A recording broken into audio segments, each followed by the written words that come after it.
And as your Speaker, I will be here, not just to preside, but to protect. Congratulations, Speaker Martin Gomez Romualdez. Talaga namang privilege ang 20th Congress dahil iyong liderato bilang listening leader, a consensus builder. You are our inspiration to deliver more, to work more. We look forward to working with you. Congrats, Speaker. God bless and more power. Congratulations, Speaker Martin Romualdez, sa iyong pagiging speaker ulit ng 20th Congress.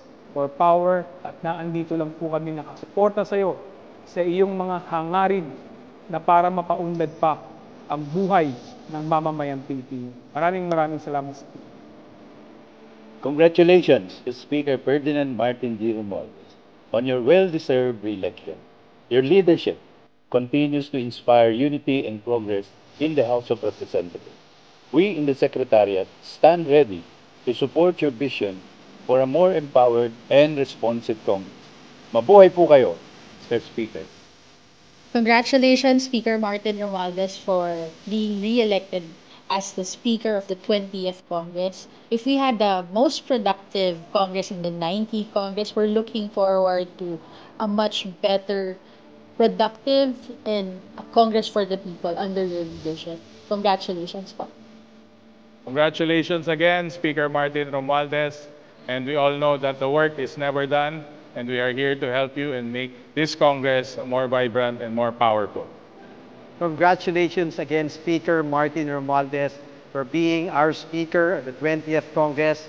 We are very proud of you at maraming salamat po sa pagbibigay ng guidance at suporta sa lahat ng congressman ngayong 20th Congress. We're always proud of you, and in behalf of the First District of the City of Manila, again, congratulations, Speaker Martin Romualdez. Congratulations, Speaker Martin Romualdez, on your election as Speaker of the 20th Congress. We look forward to your continued leadership, and we look forward to working with you this 20th Congress. Ako po'y naniniwala sa kakayanan at liderato ni Speaker Martin Romualdez dahil nakita natin kung ano ang kanyang nagagawa at kung ano pa ang kanyang mga magagawa sa darating na 20th Congress. Muli, maraming salamat, Speaker, President BBM. Asahan niyo po ang aming buong support.